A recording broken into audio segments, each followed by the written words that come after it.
요즘처럼 미세먼지가 많은 날, 여러분들은 옷 관리를 어떻게 하고 계시나요? 집에 들어가기 전 나의 옷에 붙어 있는 미세먼지들을 털어내기 위해서 먼지 털기 춤을 한번 춰보세요. 어깨부터 탈탈 먼지를 털어내는데 효과적입니다.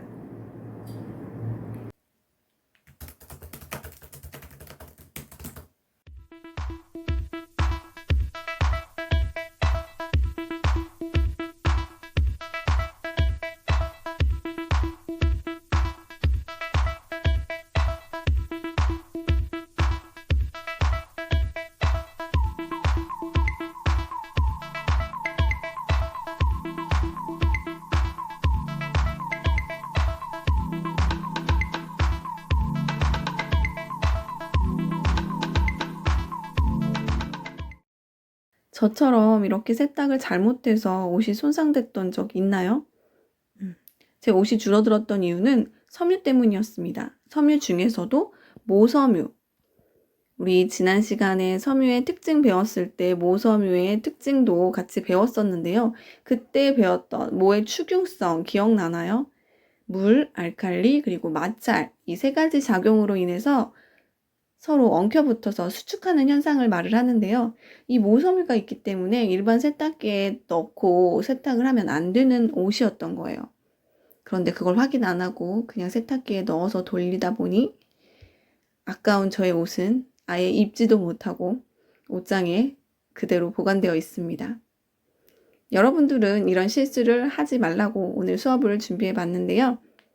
오늘의 학습 목표입니다. 이 수업을 듣고 나서 여러분들이 할 수 있는 행동들이에요. 첫 번째로는 의복의 관리 과정을 설명할 수 있게 될 거고요. 두 번째는 섬유의 특성에 맞게 각자 자신의 의복을 잘 관리할 수 있을 거예요. 그럼 먼저 의복의 관리 과정부터 확인해 보도록 하겠습니다. 물 세탁 기준으로 봤을 때의 과정이고요. 먼저 세탁물을 분류를 해야겠죠. 이 세탁물이 물 세탁을 해도 되는지 아니면 드라이 클리닝을 해도 되는지 어떤 방법으로 세탁을 해야 되는지 세탁물을 분류를 해주고요. 그 다음에 이제 애벌 빨래 들어갑니다. 그 다음 봄 빨래, 헹구기, 탈수, 건조 과정을 거칠 거예요. 자, 세탁물 분류할 때는 물 세탁과 드라이 클리닝 물 세탁을 할 수 있는 옷들은 어떤 건가요? 대부분의 섬유들이 다 물 세탁이 가능해요. 면 소재나 마 소재 또는 합성 섬유들 그리고 재생 섬유들도 일부 가능은 하죠. 대신에 살살 세제를 다른 걸 써가면서 물 세탁은 할 수 있습니다. 그런데 이제 꼭 물 세탁 말고 드라이 클리닝을 해줘야 되는 섬유들이 있습니다. 견섬유, 모섬유가 대표적이죠. 그리고 아세테이트 같은 경우도 물에는 섬유의 강도가 약해지기 때문에 드라이 클리닝을 맡기는 게 좋습니다. 자, 이렇게 해서 세탁물을 분류를 했어요. 분류하고 나서 이제 애벌 빨래 들어갑니다. 애벌 빨래라는 것은 무엇이냐? 섬유를 세탁하기 전에 약간 미지근한 물에 담궈서 얼룩 부분을 팽윤을 시켜서 섬유로부터 제거하기 쉬운 단계로 만드는 것이 애벌 빨래 단계입니다. 이 단계에서 얼룩 제거 같은 경우도 할 수 있게 될 텐데요. 오염이 심하다면 이제 얼룩 제거를 한 후에 애벌 빨래로 미지근한 물에 담궈두면 되겠습니다. 자, 물에 조금 담궈서 오염을 불렸다면 이제 봄 빨래로 들어갈 텐데요. 봄 빨래에서는 생각해야 될 게 이제 세제의 농도, 세탁 시간,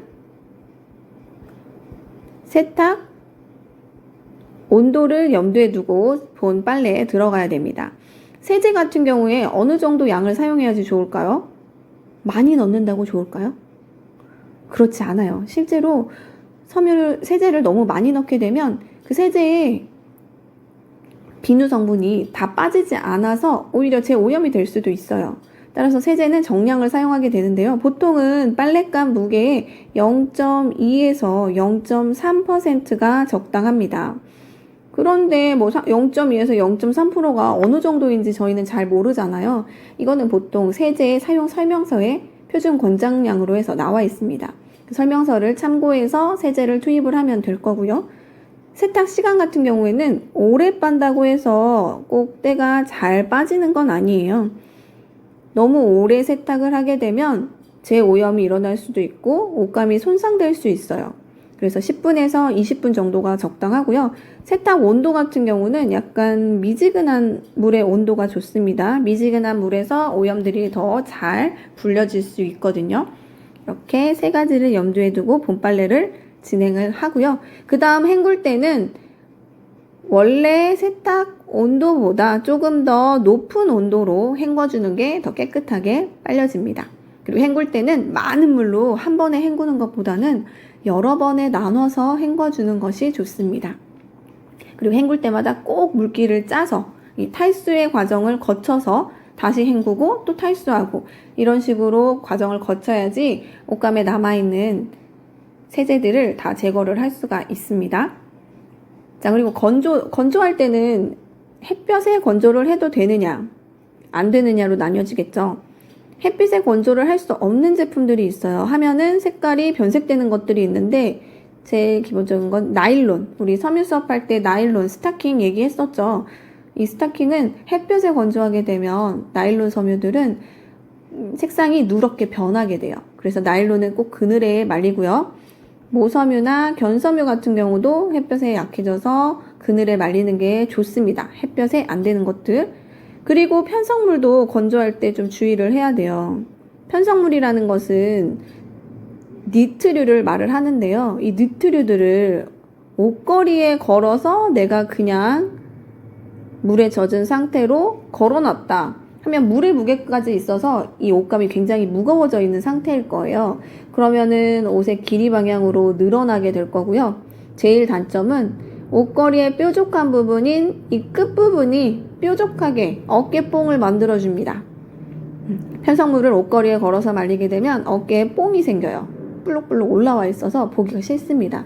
따라서 편성물들은 뉘어서 잘 눕혀놓은 상태에서 말려주는 게 좋습니다.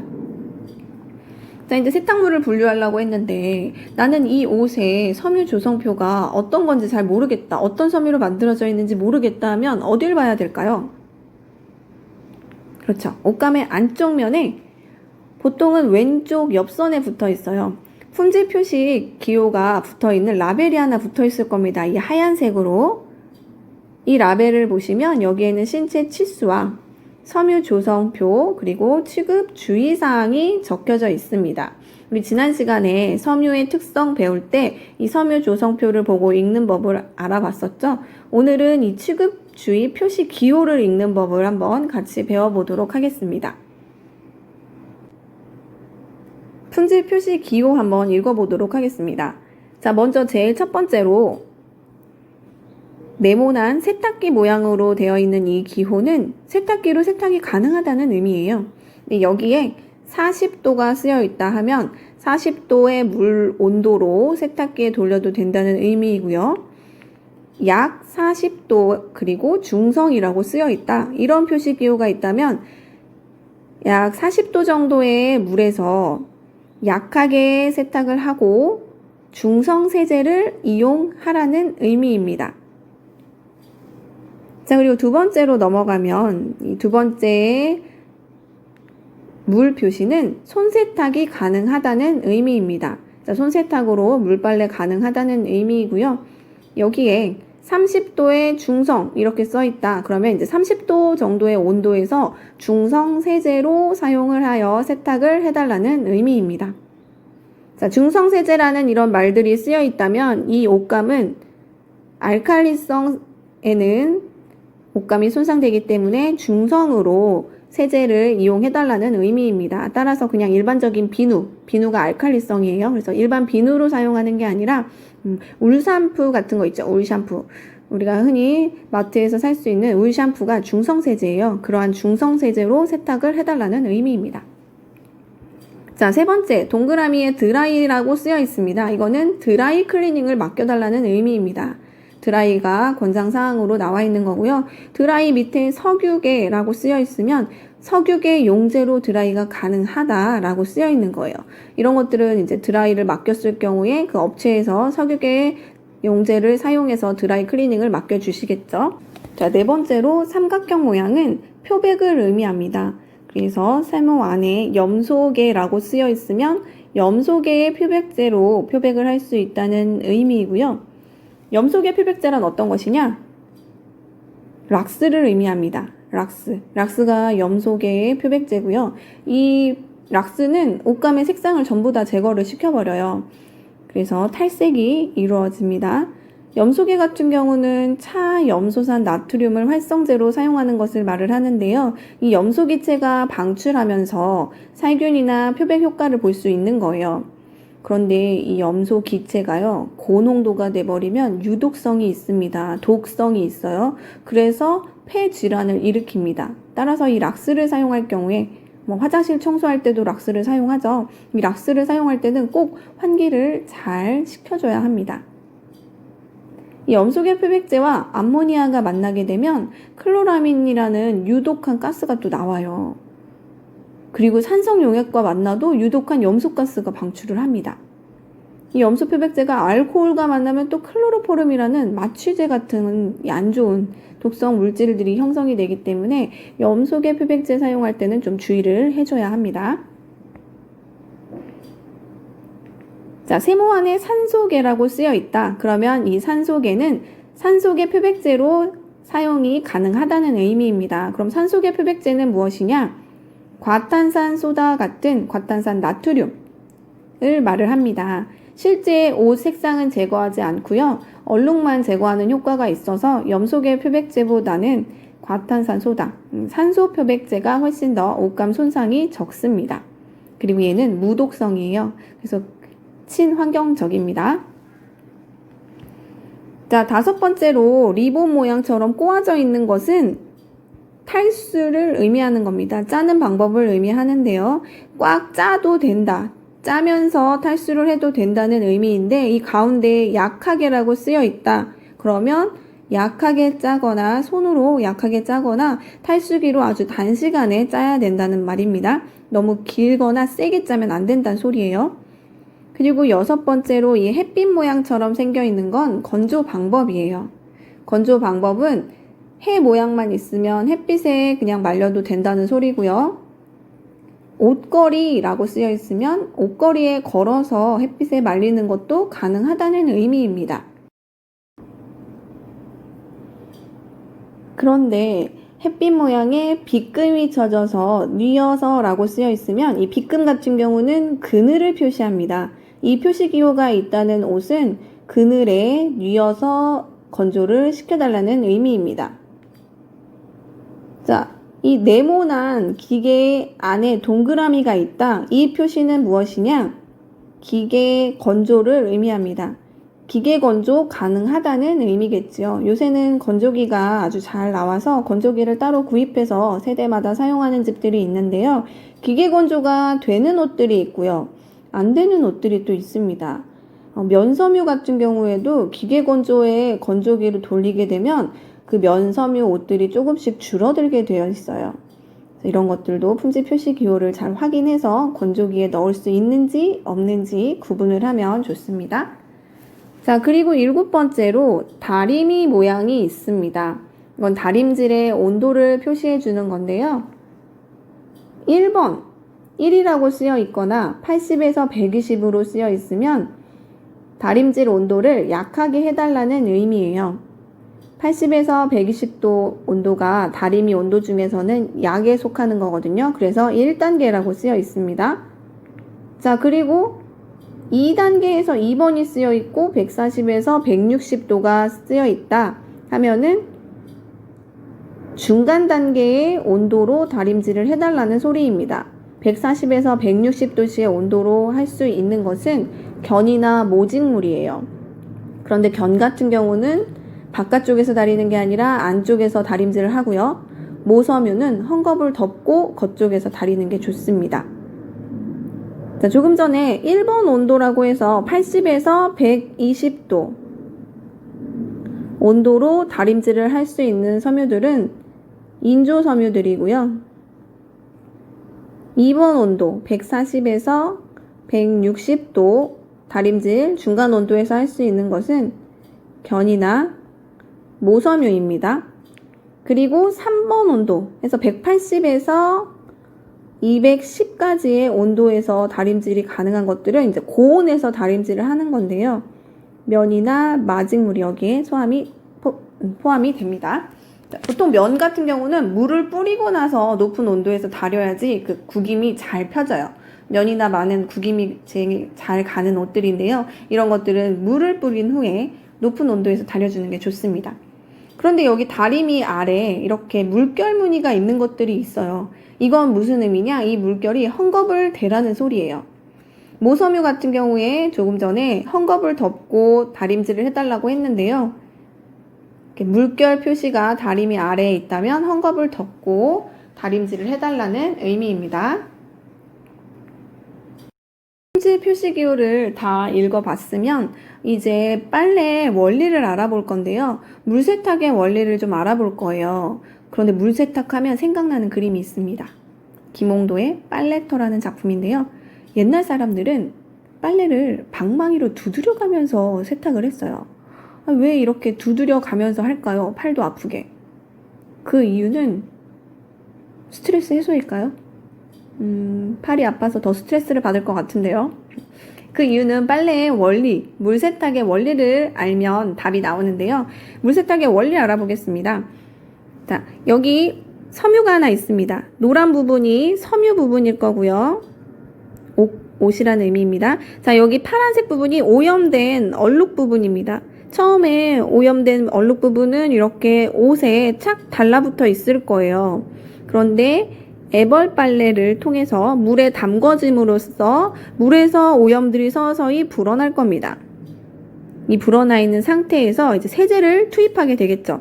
그럼 이 세제가 옷감과 얼룩에 침투를 하게 됩니다. 그러면서 침투해서 딱 달라붙을 거예요. 흡착. 자, 이 세제에는 계면활성제라는 게 들어가 있어요. 비누나 알칼리성 세제에는 계면활성제가 들어가 있는데요. 계면활성제란 물과 친한 부분인 친수기 부분과 기름과 친한 부분, 기름에 녹게 되는 친유기 부분이 있어요. 친수기와 친유기를 동시에 가지는 화합물을 계면활성제라고 해요. 그래서 이 친수기와 친유기가 섬유에 가서 어떻게 작용을 하는지 한번 봅시다. 자, 여기는 지금 세탁기 통 안에 물이 가득 받아져 있는 상태고요. 이 섬유에 얼룩들이 있는데 이 얼룩에 계면활성제가 착착착 달라붙게 됩니다. 어떻게 달라붙냐? 물과 친한 부분인, 물에 녹는 부분인 친수기 부분은 이 물 쪽으로 향하게 배열이 되고요. 친유기, 기름에 녹는, 기름과 친한 부분인 친유기 부분은 이렇게 옷감이나 얼룩에 달라붙게 됩니다. 쭉 달라붙어서 배열을 이루어졌다면 그 다음에는 이제 팽윤이 일으켜져요. 섬유와 때의 결합력이 약해지면서 섬유로부터 때가 분리가 이루어지는데요. 계면활성제들에게 물속에서 마찰을 주게 되면 이 팽윤과 분리가 더 쉽게 일어납니다. 따라서 옛날 우리 조상님들께서는 빨래터에서 방망이로 두드려서 빨았어요. 그 두드려서 빠는 이유는 이 오염 물질을 손쉽게 제거하기 위해서 마찰을 일으켰던 겁니다. 마찰을 일으켜야지 더 잘 분리가 되거든요. 그래서 우리 세탁기도 보면은 계속 빙글빙글 돌잖아요. 그렇게 돌면서 마찰을 일으키는 겁니다. 자, 마찰에 의해서 오염물질들이 계면활성제에 척척 달라붙어 있는 오염물질들이 옷으로부터 떨어져 나갑니다. 휘리릭. 그러면서 물에 둥둥 떠 있게 되겠죠. 조금 더 마찰을 주게 되면 이제 옷에서부터는 완전히 분리가 됐고요. 물 속에서 안정화된 상태, 그 안정화된 상태를 유화라고 해요. 물 속에서 계면활성제들이 얼룩과 안정된 상태로 물에 둥둥 떠 있는 이 유화 상태를 이루면서 서서히 분산이 됩니다. 현재까지는 물 속에서 분산돼서 둥둥 떠 있는 상태예요. 이때 물을 싹 뱉어내면서 헹군물을 뱉어내면서 탈수 과정을 일으키게 되죠. 그 탈수할 때 이 오염 물질들이 세탁기 밖으로 빠져나가게 되는 겁니다. 그럼 옷에서부터 얼룩 오염들이 떨어져 나갔고요. 그 다음에 물 속에 있는 오염 물질들을 다 뱉어내는 효과가 있겠죠. 그러면 이제 옷에는 더 이상 얼룩이 없게 되는 겁니다. 이러한 원리로 물 세탁이 이루어지는 거예요. 그럼 섬유별 물 세탁 방법을 한번 알아보겠습니다. 자, 섬유 중에서는 옷이 아주 강한 섬유들은 이렇게 비벼 빨 수가 있어요. 손빨래를 할 때 세게 내가 비벼서 얼룩을 제거할 수 있는 섬유들이 있는데요. 이 비벼 빨거나 끓는 물에 팔팔 삶아서 살균할 수 있는 섬유들은 면과 마섬유입니다. 다른 섬유에 비해서 강도가 커서 비벼 빨거나 삶기가 가능하고요. 다른 섬유들은, 이외의 섬유들은 옷감 손상이 일어날 수 있어서 삶거나 세게 비벼 빠는 것들은 좋지 않아요. 자, 견섬유 같은 경우에는 흔들어서 빱니다. 흔들흔들 물에서 살살 흔들어 가면서 빠는 방법이 적당하고요. 모섬유 같은 경우에는 이제 중성세제를 풀어서 물세탁을 해야 할 텐데요. 알칼리성 세제가 있으면 얘는 물과 알칼리 그리고 마찰이 일어났을 때 서로 엉켜붙기 때문에 비벼 빠는 거 안 되고요. 흔들흔들도 아니고 이렇게 꾹꾹 살살 눌러가면서 빨아야지 옷감이 줄어드는 현상을 막을 수가 있습니다. 모섬유. 자, 그리고 이제 주물러 빨 수 있는 것들은 일반 재생섬유들이에요. 재생섬유에는 레이온과 아세테이트가 있었죠. 레이온과 아세테이트 같은 경우는 물에 젖었을 때 얘도 강도가 조금 약해집니다. 그래서 옷감 손상이 있을 수 있어서 세게 비벼 빠는 것보다는 살살 주물주물 하면서 빠는 것이 좋습니다. 자, 그리고 그 이외에 합성섬유들, 우리가 아주 많이 입고 있는 합성섬유들은 세탁기에서 알칼리성 세제로 또는 비누로 세탁하는데 무리가 없습니다. 관리가 편하죠. 대신에 고온 세탁 또는 고온 건조만 피해주면 되겠습니다. 다음으로 드라이 클리닝은 유기용제를 이용해서 지용성 오염을 제거하는 방법인데요. 의복의 손상 및 변형이 적어서 모직물이나 견직물 제품에 많이 사용을 합니다. 이 드라이는 물 대신 드라이 클리닝 용제를, 비누 대신 드라이 클리닝 세제를 사용해서 세탁을 하는 방법입니다. 드라이 클리닝 용제가 기름 성분이에요. 그러다 보니까 지용성 얼룩을 제거하는 데는 효과적이지만 수용성 얼룩, 즉 땀과 같은 얼룩들은 이 드라이 클리닝에서 잘 제거가 되지 않습니다. 자, 드라이 클리닝 세제에도 친수성과 친유성 가진 계면활성제가 들어가 있습니다. 이 계면활성제들이 조금 전에 물세탁에서 봤을 때와는 배열이 반대로 이루어지면서 물 대신 기름이 있으니까 기름 쪽에 친유기 부분이 쭉 배열이 되면서 기름 얼룩을 잡아서 내보내는 역할을 하게 되는 겁니다. 그렇다면 이 드라이 클리닝은 누가 발견을 했을까요? 19세기 중반 장 바티스트 졸리라는 프랑스인이 염색 공장을 하고 있었는데요. 이분이 우연히 자신의 가정부가 식탁 위에 올려져 있는 등유 램프를 넘어뜨리면서 그 식탁보의 얼룩이 깨끗해지는 것을 발견한 이후부터 이 드라이 클리닝이 발전하게 됩니다. 처음에는 벤젠이나 나프타 같은 유기용제를 사용을 했었어요. 그런데 이 벤젠, 나프타는 인화성이 커서 폭발의 위험이 있었습니다. 따라서 이 유기용제를 다른 걸로 개발을 하다 보니까 한 30년대 중반쯤에는 퍼크로라는 용제를 사용하기 시작했습니다. 그런데 이 퍼클로로에틸렌 또한 발암물질로 분류가 되어 있는데요.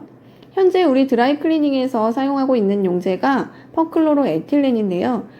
여기에서 나오는 가스가 발암물질을 일으킨다고 합니다. 따라서 드라이 클리닝을 하고 나서 집에 옷을 가져왔을 때에는 그 비닐을 꼭 제거를 해서 통풍을 한 3일 정도 시켜주는 게 좋아요. 보통 겨울옷을 드라이를 많이 맡길 텐데요. 그 드라이 맡기고 나서 비닐에 걸은 채로 옷장에 넣어서 보관하는 경우가 많죠. 그렇게 되면 그 비닐 안에 발암물질인 그 유독 가스들이 차 있게 돼서 옷에 스며들게 됩니다. 나중에 그 옷을 꺼내서 입었을 때 나의 몸에, 피부에 그 유독 물질들이 닿게 되는 거예요. 그래서 피부에도 좋지 않을 뿐더러 옷장 내에도 증액 발암 유독성인 가스들이 많이 존재하게 되겠죠. 따라서 꼭 드라이클리닝 후에는 비닐을 제거하고 바람에 한 3일 정도 통풍을 시킨 다음에 옷장에 보관해 주는 게 좋겠습니다. 자, 물세탁과 드라이클리닝의 원리를 알았다면 이제 집에서 간단하게 나의 흰 옷을 더 하얗게 만들어주는 친환경 세제에 대해서 좀 알아보려고 해요. 친환경 세제를 만드는 법도 인터넷에 찾아보면 나와요. 무슨 발효액이라고 해서 EM 발효액 만드는 방법들도 나올 텐데 그걸 따라서 만들려고 하다 보면 필요한 도구들이 있는데 그런 것들이 집에 없을 수가 있어요. 그런 용액들이. 그래서 집에서 흔하게 볼 수 있는 재료들로 우리 여름에 자주 입는 하얀 티셔츠, 하얀 바지, 하얀 양말을 더 하얗게 만드는 법을 한번 배워봅시다. 먼저 소금이에요. 소금물에 세탁물을 한 30분 동안 담갔다가 빨면 몇 번 빨아도 더러워졌던 그 옷이 소금물에서 조금 하얘진다고 합니다.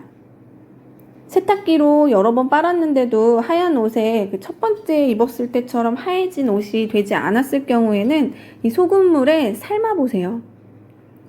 삶기가 가능했던 섬유는 면이나 마섬유였습니다. 그러니까 면으로 되어 있는 옷은 삶을 수가 있어요. 그럼 소금물에 한번 삶아보면 그 하얀 옷이 더욱 하얘지고 또는 뭐 분홍색 옷의 색상이 더욱 선명한 분홍이 되기도 한답니다. 다음으로는 쌀뜨물이에요. 쌀뜨물은 헹군물에 사용하면 좋아요. 누렇게 변색된 흰 옷을 쌀뜨물을 받아서 비벼가면서 헹구면 윤이 납니다. 그리고 레몬 같은 경우는 뜨거운 물에 레몬 2-3조각을 넣고 흰 양말을 빨면 또 하얀 양말이 더 하얘진대요. 달걀 껍데기도 옷을 삶을 때 가운데 부분에 달걀 껍데기를 놓으면 흰 옷이 더 하얗게 된다고 하고요. 식초 같은 경우에는 스타킹을 헹굴 때 좋아요. 식초를 몇 방울 떨어뜨린 미지근한 물에 스타킹을 잠시 담가뒀다가 말리면 발냄새가 없어진대요. 그리고 스타킹 자체도 좀 부들부들 부드러워진다고 합니다. 나중에 겨울에 우리 여학생들 교복 입고 스타킹을 많이 신잖아요. 근데 이 스타킹을 세탁기에 빨아도 발냄새가 없어지지 않는다 하면 이 식초물에 한번 담가 보시기 바랍니다. 자, 이제 퀴즈를 풀면서 오늘의 수업을 정리해 보도록 하겠습니다. 품질 표시 기호를 읽고 세탁 방법에 대해서 말해 봅시다. 자, 왼쪽에 보면 선생님의 옷이 하나 있습니다. 이 옷의 안쪽 면에 붙어 있는 품질 표시 라벨을 보니까요. 이 라벨의 취급 표시, 취급 주의사항 확대해서 보면 다음과 같습니다. 자, 이 옷은 어떻게 세탁해야 할까요? 먼저 첫 번째, 손세탁이 X 쳐 있어요. 그렇다면 손세탁하지 말라는 소리예요. 이 의미는 물세탁을 하지 말라는 얘기겠죠. 그리고 염소 표백 X 안 된대요. 염소계 표백제 사용하면 안 된다는 의미입니다. 염소계 표백제 락스 있었죠? 이런 락스에 살균 표백하지 말라는 의미입니다. 자, 그리고 다림질입니다. 다림질은 80에서 120도 낮은 온도에서 헝겊을 놓고 다려달라고 합니다. 왜? 뜨거운 열이 가해졌을 때 옷이 눌러 들어붙을 수가 있으니까 헝겊을 꼭 덮고 해달라는 의미입니다. 왜 80에서 120도씨로 책정이 되어 있을까요? 옷감의 성분을 보면 알 수 있습니다. 자, 나일론과 레이온이에요. 이 레이온, 재생섬유가 열에 좀 약했죠. 그래서 온도를 저온으로 1번 온도로 놓고 다림질을 해달라는 의미입니다. 그리고 나일론 같은 경우에는 다림질 했을 때 뜨거운 온도에서는 옷감이 그냥 다 타버려요. 녹는다고 할까요? 타는 것보다 녹는다는 표현이 맞겠네요. 녹아버려요. 그래서 고온으로 다리면 안 됩니다. 자, 그리고 드라이는 동그라미로 드라이 해달라고 되어 있네요. 드라이가 권장사항이고요. 건조시킬 때는 그늘에 옷걸이에 걸어서 건조를 시킬 수 있다고 표시가 되어 있습니다. 그럼 이 옷을 세탁할 때는 물세탁보다는 드라이 클리닝을 맡기는 게 좋겠네요. 선생님과 같이 선생님의 옷을 구분을 해봤다면 이번엔 여러분들이 읽어볼 차례입니다. 자, 취급상 주의사항, 폴리에스터와 레이온이 섞여져 있는 혼방 제품이고요. 이 취급상 주의사항 표시 기호를 보고 온라인 클래스 두 번째 학습을 클릭해서 퀴즈를 풀어주세요. 이 퀴즈까지 풀어야지 오늘의 학습이 완료됩니다. 자, 다음 시간에는 우리 이제까지 배웠던 의생활 단원의 내용을 좀 정리하고 평가하는 시간을 가질 거예요. 기존에 배웠던 디자인 요소, 섬유, 그리고 옷감, 그리고 손질과 관리 방법까지 이 모든 내용을 통틀어서 평가를 한번 진행해 보도록 하겠습니다. 자, 오늘 수업도 수고 많았습니다. 감사합니다.